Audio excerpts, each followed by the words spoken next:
Been chatting about music and Australian music, and I know my next guest does love a little bit of Australian music. Detective Senior Constable Philip Hogan, welcome to 2NURFM. Thank you very much, Sarah. It is so nice to have you in the studio today.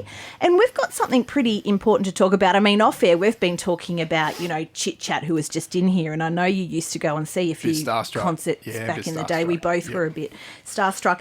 But we've got something really important to talk about. And the fact that there's been a new role created. It's called Aged Crime Prevention Officers. Can you tell us about this role? Absolutely. And thank you for 2NUR's interest in our role and sharing this with your listeners. The Aged Crime Prevention role came out of a parliamentary inquiry back in 2015-2016, and that was looking into elder abuse in New South Wales.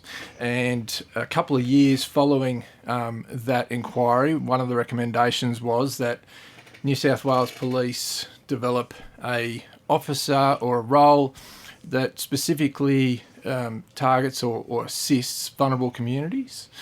And in 2019, the first of 12 aged crime prevention officers, 6 of them, commenced their duties in that field. Aged Crime Prevention Officer is the name of the role, but it also covers vulnerable communities in disability and homelessness. This is just brilliant, and a lot of people don't really know about it, so we're trying to spread the word. And I know around our district we have a few officers in different areas. Yes, that's right. As myself, I'm covering the Lake Macquarie area, which is the west and east side of Lake Macquarie. We have Crystal Wilcox, Senior Constable Crystal Wilcox, who is at Port Stephens Hunter. Crystal's in the studio as well for support, by the way. Hi, Crystal. I need it. You're doing. I got in the really car this well. morning, Sarah, and I checked the temperature gauge, and it said you're on your own.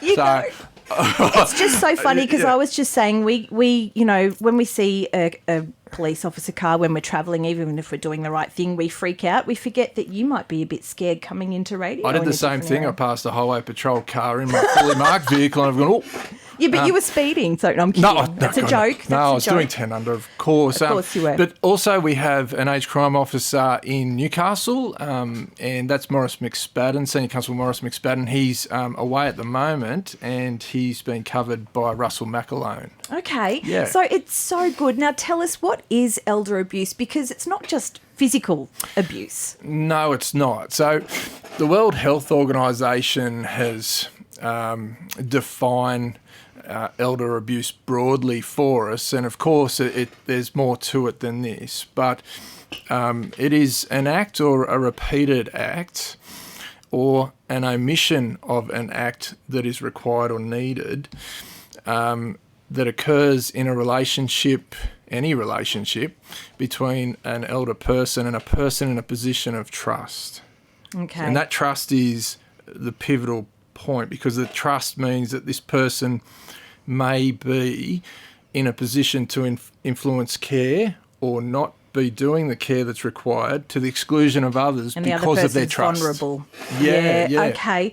So with World Elder Abuse Day next week, it's next Thursday, where can people go to get more information, or how can people get in touch if they think, look, I know that this situation's happening and I need some assistance? Great point, Sarah. So first and foremost, the Ageing Disability Commission have a hotline for national elder abuse, a national hotline, and it is for people to make calls and report abuse that they know is happening or that they suspect is happening, and want some advice on where to go and what to do in relation to that. And there's services and referrals that the Ageing and Disability Commission can commence, and one of those referrals can be to police, where police can have a role in that. And the World Elder Abuse Awareness Day next week, Tuesday the 15th of June, we will be with the Central Coast Hunter Collaborative that we're lucky enough to be a part of. and we'll be at the Place at Charlestown Square between, I think it's 12 p.m. and 1. So people can come and say hello. We have all the details up on our website as well, 2NURFM.com.au. Head to the morning show. Detective Senior Constable Philip Hogan, thank you for joining us. First one done and dusted. We look forward to speaking with you or Crystal. Russell. Or Russell. Yep. Yeah, we're going Yep. to rotate, so we will catch up again in the next few weeks. Great. Thanks very much, Sarah. Thanks for your time. 2NURFM, a broadcast service of the University of Newcastle.